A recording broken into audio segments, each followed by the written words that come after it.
നമസ്കാരം. Green global channel എല്ലാവരും കാണുകയും സബ്സ്ക്രൈബ് ചെയ്യുകയും ചെയ്യുക. ഇന്ന് കുറച്ച് വേറൊരു വിഷയമാണ് നമ്മൾ കൈകാര്യം ചെയ്യുന്നത്. എല്ലാവരും ഈ ബയോഡൈവേഴ്സിറ്റി ബയോഡൈവേഴ്സിറ്റി ബയോഡൈവേഴ്സിറ്റി എന്ന് ഇങ്ങനെ പറഞ്ഞുകൊണ്ടേ നടക്കുകയാണ്. ജൈവ വൈവിധ്യം. എന്താണ് ഈ ജൈവ വൈവിധ്യം? ജൈവ വൈവിധ്യം എന്നുള്ളത് ഉദ്ദേശിക്കുന്നത് ഉറുമ്പ് മുതൽ നീലത്തിമിംഗലം വരെ, അല്ലെങ്കിൽ ബാക്ടീരിയ മുതൽ ആന വരെ, വലിയ ജീവികൾ വരെ, പുല്ല് മുതൽ പൂനാര വരെ, അങ്ങനെയുള്ള വിവിധ ജൈവജാതിയിൽപ്പെട്ട സസ്യങ്ങളുടെയും മൃഗങ്ങളുടെയും ജന്തുക്കളുടെ ഒരു വൈവിധ്യമാണ്. അത് ഓരോ ആവാസ വ്യവസ്ഥയിലുമാണ് ജീവിക്കുന്നത്. കടൽ എന്ന ആവാസ വ്യവസ്ഥയിൽ ഒരു വിഭാഗം ജീവിക്കും. കരയിൽ തന്നെ കുളം ഒരു ആവാസ വ്യവസ്ഥയാണ്, വനം ഒരു ആവാസ വ്യവസ്ഥയാണ്. അത് തന്നെ നിത്യഹരിത വനം വേറൊരു ആവാസ വ്യവസ്ഥയാണ്. പിന്നെ ഡെസൂഡിസ് ആയിട്ടുള്ള ഇല പൊഴിക്കുന്ന കാടുകൾ വേറെയാണ്. അങ്ങനെ ഓരോ തനതായ സവിശേഷതകളുള്ള, തനതായ ജീവി സംവിധാനമുള്ള ഓരോന്നിനും നമുക്ക് ആവാസ വ്യവസ്ഥകളെന്ന് പറയാം. കിണർ വേറൊരു ചെറിയ ആവാസ വ്യവസ്ഥയാണ്. അവിടെയും കൊച്ചു തവളയും മാക്രയും അതുപോലത്തെ കുഞ്ഞു കുഞ്ഞു ചെടിയും ഒക്കെ ഉണ്ടല്ലോ. കാവുകൾ വേറെ ആവാസ വ്യവസ്ഥ. അങ്ങനെ ഓരോ ആവാസ വ്യവസ്ഥകൾ. ഈ ആവാസ വ്യവസ്ഥകളിലൊക്കെ ആയിരക്കണക്കിന് പതിനായിരക്കണക്കിന് ജൈവജാതികൾ ജീവിച്ചിരിപ്പുണ്ടായിരിക്കും. ഇതിൻ്റെ ഒരു വൈവിധ്യമാണ് ഈ പ്രകൃതി. ചെറിയ ജീവികൾ വലിയ ജീവികൾക്ക് പലപ്പോഴും ഇരയാണ്, ഭക്ഷണമാണ്. അങ്ങനെയാണ് അതിൻ്റെ ഒരു തിയറി. സസ്യങ്ങളായാലും ഒക്കെ അങ്ങനെ തന്നെ. ചെറിയ സസ്യങ്ങളും അതിൻ്റെ ഇലകളും ഒക്കെ അഴുകിയൊക്കെ ആയിരിക്കും വലുതിന് വെള്ളമാകുന്നത്. അതിൻ്റെ ഒരു തിയറി തന്നെ. ഇതൊരു ചക്രമാണ്. ഈ ജൈവചക്രത്തിൽ ലോകത്ത് ഏറ്റവും കൂടുതൽ ജൈവജാതികളുള്ള, ജൈവ വൈവിധ്യമുള്ള, സസ്യവൈവിധ്യമുള്ള, ജന്തു വൈവിധ്യമുള്ളത് നമ്മുടെ പശ്ചിമഘട്ട മലനിരകളിലാണ്. അതിലാണ് കേരളവും വരുന്നത്. അതുകൊണ്ടാണ് ഇത് സംരക്ഷിക്കണം എന്ന് പറയുന്നത്. ബയോ ഡൈവേഴ്സിറ്റി ഹോട്ട്സ്പോട്ടുകളുണ്ട് എന്ന് പറഞ്ഞാൽ നശിച്ചു പോകും.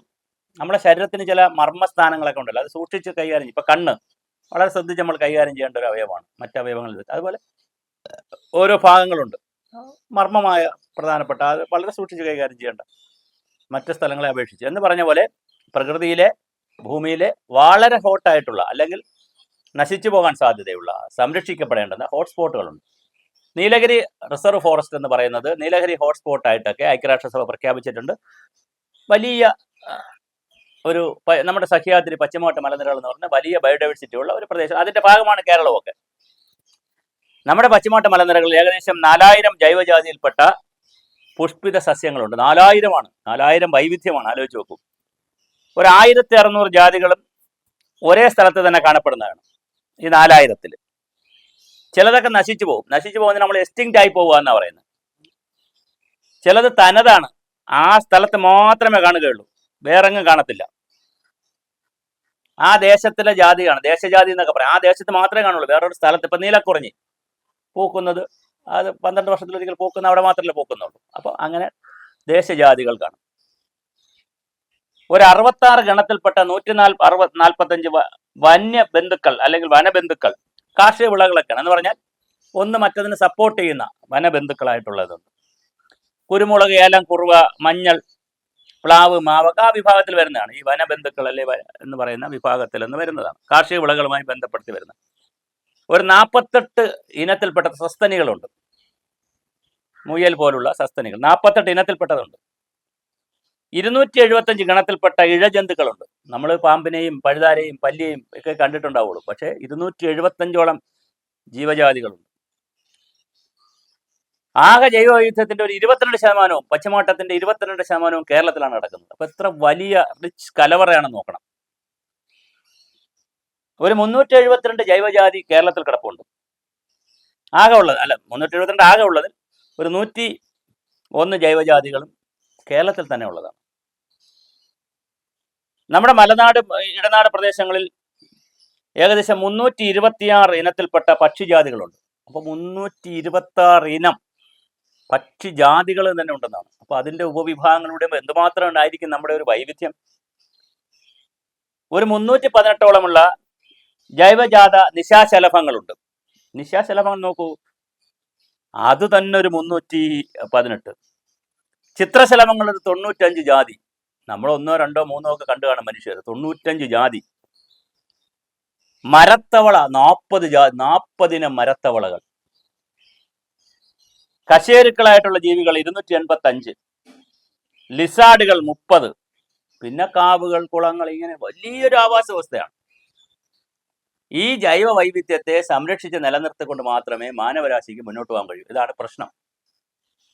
ലാബിലിരിക്കുന്ന ഹൈഡ്രജൻ ഓക്സിജൻ നേരത്തെ വെള്ളമാക്കാം. ഹൈഡ്രജൻ ഓക്സിജനുണ്ട്, വെള്ളമാണ്, ശരിയാണ്. പക്ഷെ അത് നാട്ടുകാരുടെ ദാഹനീര് അകറ്റാൻ പറ്റില്ല. അതിന് പ്രകൃതി തന്നെ മഴയുടെ, മഞ്ഞിന്റെ രൂപത്തിൽ വെള്ളം തരണം. ഇതാണ് സാമൂഹ്യശാസ്ത്രം. മറ്റേ രസതന്ത്രം, വെള്ളത്തിൽ ഹൈഡ്രജൻ ഓക്സിജൻ. ഇത് സാമൂഹ്യശാസ്ത്രം. ഇതാണ്. 1 ഇഞ്ച് കനത്തിൽ മണ്ണുണ്ടാകാൻ 1000 വർഷം വേണം. കേരളത്തിലാണ് അത് നഷ്ടപ്പെടാൻ 4-5 വർഷം മതി. കേരളത്തിലാണെങ്കിൽ ഒരു 40 ടൺ മണ്ണ് ഒരു ഹെക്ടറിൽ നിന്ന് പോകുന്നുണ്ട്. 40 ടൺ മണ്ണ് പോകുന്നുണ്ട്. അതൊരു 8 ടണ്ണായിട്ട് നമുക്ക് പിടിക്കാം. ബാക്കി 32 ടണ്ണ് നമ്മൾ വിചാരിച്ചാൽ സംരക്ഷിച്ചെടുക്കാൻ പറ്റും. 2000 വർഷം വേണം ഭൂഗർഭത്തിൽ ജലമുണ്ടാകാൻ. ആലോചിച്ച് നോക്കൂ, എന്തോരം വൈവിധ്യമാണ് ഇപ്പം കേരളത്തിൽ സംഭവിച്ചുകൊണ്ടിരിക്കുന്നത്. എന്താണ് ഈ ജൈവ വൈവിധ്യ കലവറയിൽ വലിയ മാറ്റം ഉണ്ടാവുകയാണ്. നമ്മളിതൊന്നും അറിഞ്ഞില്ല. നമുക്ക് ബയോഡൈവേഴ്സിറ്റി ബോർഡുണ്ട്. അവർ കുറേ പ്രവർത്തനങ്ങൾ നടത്തുന്നുണ്ട്. അവർ അവാർഡുകൾ കൊടുക്കുന്നു. ജൈവവൈവിധ്യ കോൺഗ്രസ് എല്ലാ വർഷവും ഇല്ലാന്ന് തോന്നുന്നു. സമ്മേളനങ്ങൾ നടത്തുന്നു, പരിപാടികൾ നടത്തുന്നു, കുട്ടികൾക്ക് വേണ്ടി പരിപാടികൾ നടത്തുന്നു. BMC, biological management committee, biodiversity management committee എല്ലാ പഞ്ചായത്തിലും ഉണ്ടാകുന്നുണ്ട്. എല്ലാ പഞ്ചായത്തിലും ഉണ്ട്. പക്ഷെ അതൊക്കെ വളരെ യാന്ത്രികമായിട്ടാണ് പോകുന്നത്. വളരെ യാന്ത്രികമാണ് അതൊക്കെ. പക്ഷെ ഉണ്ട്, എല്ലാ പഞ്ചായത്തിലും ഉണ്ട്. റിപ്പോർട്ടുകൾ തയ്യാറാക്കിയിട്ടുണ്ട്. ചില പഞ്ചായത്തുകൾ റിപ്പോർട്ടുകൾ അപ്ഡേറ്റ് ചെയ്തിട്ടുണ്ട്. പക്ഷെ നമ്മുടെ ജൈവ വൈവിധ്യം അനുദിനം കുറഞ്ഞു വരികയാണ്. കണിക്കൊന്ന കാലം മാറി പൂക്കുകയാണ്. നമ്പർ 1. ഏത് സീസണിലും പൂക്കുന്ന രീതിയിൽ കണിക്കൊന്ന മാറിക്കഴിഞ്ഞു. തെങ്ങുകൾ വല്ല കാലം മാറി പൂത്തു തുടങ്ങി. അതിൻ്റെ കായ്കനികൾ ഉണ്ടാകുന്നതിൻ്റെ, തേങ്ങ ഉണ്ടാകുന്നതിൻ്റെ അളവ് കാലം മാറി തുടങ്ങി. തവളകൾ വ്യാപകമായി നശിക്കുന്ന ഒരു കാഴ്ച കാണുന്നുണ്ട്. തവളകൾ കൂടുതൽ വെറ്റ്ലാൻഡ് അല്ലെ നനവുള്ള പ്രദേശത്താണ് കൂടുതൽ കാണുന്നത്. നനവ് വേണം, മണ്ണിലൊക്കെ നനവ് വേണം. അപ്പോൾ തവളകൾ നശിക്കുന്നു എന്ന് പറഞ്ഞാൽ അതിൻ്റെ അർത്ഥം ആ പ്രദേശം ഒരു ഡ്രൈ ആയി മാറുന്നു എന്നുള്ളത്. അപ്പോൾ അത് നല്ലതല്ല. തേനീച്ചകൾ ഇല്ലാതാവുന്നുണ്ട്. ചിത്രശലഭങ്ങൾ ഇല്ലാതാവുന്നുണ്ട്. ഊളൻ, നരി എന്നൊക്കെ പറയുന്ന ഇത്, ഊളൻ, നരി, ഈ വിഭാഗത്തിൽപ്പെട്ടത് കാട്ടിൽ വ്യാപകമായിട്ട് ഇല്ലാതാവുന്നുണ്ട്. അപ്പോൾ നമ്മുടെ ജൈവ വൈവിധ്യത്തെ സംബന്ധിച്ച് നമുക്കൊരു ധാരണ ഉണ്ടാവണം. ഒരു ബയോഡൈവേഴ്സിറ്റി രജിസ്റ്റർ എന്ന് പറയുന്ന മൃഗങ്ങൾ, സസ്യങ്ങൾ, എന്നാൽ കടുവയെ പോലുള്ളത് കൂടുന്നു എന്നുള്ള കണക്കും വരുന്നുണ്ട്. പല കണക്കുകളാണ് വരുന്നത്. ഞാൻ അതിൻ്റെ കണക്കിന് സ്റ്റാറ്റിസ്റ്റിക്സിലേക്ക് പോകുന്നില്ല. പക്ഷെ നമുക്ക് നമ്മുടെ ജൈവ വൈവിധ്യം നിലനിർത്തിയേ കഴിയും. നമ്മുടെ വികസന പ്രവർത്തനങ്ങൾ എത്ര മുന്നോട്ട് പോയാലും അന്തരീക്ഷത്തിലെ കാർബൺ സിങ്ക് ആയിട്ടുള്ള മണ്ണും മരങ്ങളും കടലും ഒക്കെ നമുക്ക് സംരക്ഷിച്ചേ കഴിയുള്ളൂ. കാർബൺ സിങ്കാണ് ഇതൊക്കെ. അതുപോലെ തന്നെ ജൈവ വൈവിധ്യം, നമുക്ക് ആവശ്യമുള്ള ഓക്സിജൻ തരുന്നത് കടലാണ് കൂടുതൽ തരുന്നത്. പക്ഷെ എന്നാലും പച്ചപ്പ് നമുക്ക് നന്നായിട്ട് ഓക്സിജൻ തരുന്നുണ്ട്. അന്തരീക്ഷത്തിൻ്റെ താപനില കറക്റ്റാക്കി നിർത്തുന്നതിലൊക്കെ വലിയ പങ്കുണ്ട് പച്ചപ്പിന്. അപ്പോൾ ഈ ജൈവ വൈവിധ്യം നമുക്ക് നിലനിർത്തേണ്ടതുണ്ട്. ഈ സസ്യവൈവിധ്യം നിലനിർത്തേണ്ടതുണ്ട്. ഈ ജന്തു വൈവിധ്യം നിലനിർത്തേണ്ടതുണ്ട്. അതിനുള്ള പ്രവർത്തനങ്ങളാണ് നമ്മൾ ആലോചിക്കേണ്ടത്. അതെങ്ങനെ നമുക്ക് വ്യാപകമായി കൊണ്ടുവരാൻ പറ്റും, മാക്സിമം എങ്ങനെ കൊണ്ടുവരാൻ പറ്റുന്നതാണ്. വയലുകളുടെ സംരക്ഷണം, കാവുകളുടെ സംരക്ഷണം, ഇങ്ങനെ കുറേ സംരക്ഷണ പ്രവർത്തനം നമുക്ക് ചെയ്യാൻ പറ്റും. സൂക്ഷ്മ വനങ്ങൾ ഉണ്ടാക്കുക, ഉള്ള വനങ്ങൾ പരമാവധി സംരക്ഷിക്കുക. വികസന പ്രവർത്തനമൊക്കെ നമുക്ക് നടത്താവുന്നേ. പഴയതുപോലെ നമുക്ക് വീടുകൾ ഇങ്ങനെ ഒരാളിന് വലിയൊരു 1 ഏക്കർ ഭൂമി അല്ലെങ്കിൽ 50 സെന്റ് ഭൂമി, അതിനകത്തൊരു വലിയ വീട്, ആ കാലമൊക്കെ പോയി. ഇനിയിപ്പോൾ അതൊന്നും പറ്റുന്ന കാലമല്ല. നമ്മൾ കൂടുതൽ അടുത്തടുത്ത് താമസിക്കും. ന്യൂക്ലിയർ പോയിട്ട് എല്ലാവരും കൂടെ അടുത്തടുത്ത് താമസിക്കേണ്ട രീതിയിലൊക്കെ മാറി. കാര്യം ഭൂമിയില്ല കേരളത്തിൽ.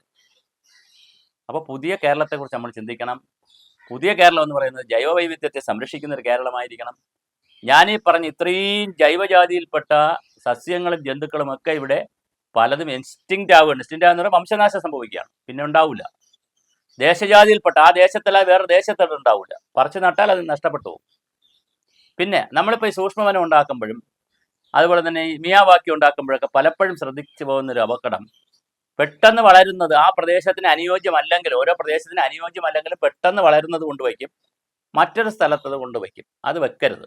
പ്രാദേശികമായിട്ടുള്ളത് തന്നെ കണ്ടെത്തി വലിയ സർവേ നടത്തി ബോട്ടണിക്കാരും അല്ലെങ്കിൽ സുവോളജിക്കാരും ഒക്കെ പോയി, ബോട്ടണിസ്റ്റും ഒക്കെ പോയി അവിടെ എന്താണ് വേണ്ടതെന്ന് നോക്കി ദേശജാതികൾ ഏതാണെന്ന് കണ്ടുപിടിച്ച് അതായിരിക്കണം പ്രൊമോട്ട് ചെയ്യേണ്ടത്. അപ്പോൾ ആ തരത്തിലുള്ള ഒരു ബയോഡൈവേഴ്സിറ്റി മാനേജ്മെൻറ്റ് ഇവിടെ നടക്കട്ടെ. ജൈവവൈവിധ്യം എപ്പോഴാണോ നശിക്കുന്നത് ആ സമൂഹം തന്നെ ഇല്ലാതാവുന്ന രീതിയിലേക്ക് പോകും. അപ്പോൾ ജൈവവൈവിധ്യം അല്ലെങ്കിൽ അത്രയും അഡ്വാൻസ്ഡ് ആയിരിക്കണം. നമ്മൾ ഭയങ്കര ഇപ്പോൾ ദുബായ് പോലുള്ള രാജ്യങ്ങളൊക്കെ നല്ല പെട്രോൾ അവരിലുണ്ട്. അപ്പോൾ അതുകൊണ്ട് അവർ പെട്രോളും ഡീസലൊക്കെ വിറ്റ് നല്ല കാശുണ്ടാക്കി ലോകത്തിൽ എവിടെയെങ്കിലുമൊക്കെ ജൈവവൈവിധ്യത്തിൽ വളരുന്ന പിന്നെ സസ്യങ്ങളെയും ചെടികളെയും പച്ചക്കറിയും മാംസവും ഒക്കെ അവർക്ക് കൊണ്ടുവരാൻ കഴിയും. അത്രയും കോടികൾ ആസ്തിയുള്ളവരാണ്. നമ്മെപ്പോലുള്ളവർക്ക് അതൊന്നും കഴിയുന്നതല്ല. നമ്മെപ്പോലുള്ള രാജ്യങ്ങളിൽ ഈ ജൈവ വൈവിധ്യം നിലനിർന്നേ പറ്റുള്ളൂ. പ്രത്യേകിച്ച് ആദിവാസി സമൂഹത്തിനൊക്കെ ഈ ജൈവ വൈവിധ്യമൊക്കെ നിലനില്ലെങ്കിൽ ആദിവാസി സമൂഹമൊക്കെ എക്സ്റ്റിങ്ക്റ്റ് ആയി പോകും.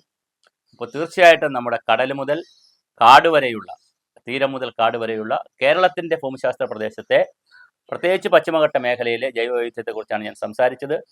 അന്താരാഷ്ട്ര തലത്തിൽ തന്നെ ജൈവ വൈവിധ്യത്തിൻ്റെ ബയോഡൈവേഴ്സിറ്റിയെ മാനേജ് ചെയ്യുന്നതിനുള്ള നിയമങ്ങൾ വന്നിട്ടുണ്ട്, ദിവസങ്ങൾ ആചരിക്കുന്നുണ്ട്, ഒരുപാട് നമ്മൾ പ്രൊമോട്ട് ചെയ്യുന്നുണ്ട്. പക്ഷേ അപ്പോഴും ജനങ്ങൾ ഇതിനകത്ത് വലിയ ബോധറേഷനോടുകൂടിയല്ല പോകുന്നത്.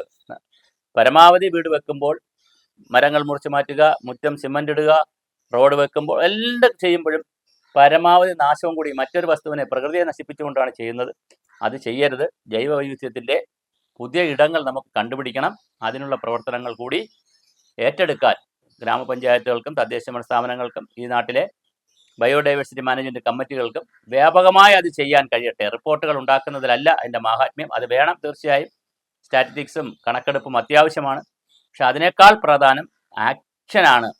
അങ്ങനെ മാത്രമല്ല, ഇതിനകത്ത് BMCകൾക്ക് ഒരുപാട് അധികാരമുണ്ട്. എത്ര പേർക്ക് അറിയാമെന്ന് എനിക്കറിയില്ല. ബയോഡൈവേഴ്സിറ്റി മാനേജ്മെൻറ്റ് കമ്മിറ്റികൾക്ക് വലിയ അധികാരമാണുള്ളത്. അവിടുത്തെ ബയോഡൈവേഴ്സിറ്റി നശിപ്പിച്ചാൽ അതിനെതിരെ വലിയ അധികാരമുണ്ട്. കേസ് കൊടുക്കാനും കേസ് എടുപ്പിക്കാനും ഒക്കെയുള്ള വലിയ അധികാരങ്ങളുണ്ട്. ഇതൊക്കെ പ്രയോജനപ്പെടുത്താൻ BMCകൾക്ക് കഴിയട്ടെ. ഒരു യാന്ത്രികമായി ഒരുപാട് കമ്മിറ്റികൾ പഞ്ചായത്തിലുണ്ട്. അതിലൊരു കമ്മിറ്റി BMC എന്ന നിലയിൽ മാറാതെ ജൈവവൈവിധ്യത്തെ സംരക്ഷിക്കുന്ന നിലയിലേക്ക് നമുക്ക് ചിന്തിക്കാം. കാരണം ഭാരതം പോലുള്ള, ഇന്ത്യ പോലുള്ള, കേരളം പോലുള്ള സഹ്യാദ്രി മലനിരകളുള്ള പശ്ചിമഘട്ട പ്രദേശങ്ങളുടെ നിലനിൽപ്പെന്ന് പറയുന്നത് ആത്യന്തികമായി ഈ ജൈവ വൈവിധ്യത്തിൻ്റെ ആയുസ്സിനനുസരിച്ചാണ്. അത് നമ്മൾ തിരിച്ചറിയുക എന്നുള്ളതാണ് ഏറ്റവും വലിയ ബാലപാഠം. ഈ ജൈവ വൈവിധ്യ പരിപാലനത്തിൻ്റെ, മാനേജ്മെൻറ്റിൻ്റെ നിലനിൽപ്പിൻ്റെ ബാലപാഠം എന്ന് പറയുന്നത് ഇതൊക്കെ നിലനിൽക്കുന്നിടത്തോളം കാലമേ മാനവരാശിക്ക് മുന്നോട്ട് പോകാൻ കഴിയുകയുള്ളൂ. നമ്മുടെ അന്നവും വെള്ളവും വായുവും എല്ലാമാണ് ഈ ജൈവ വൈവിധ്യമെന്ന് തിരിച്ചറിയണം.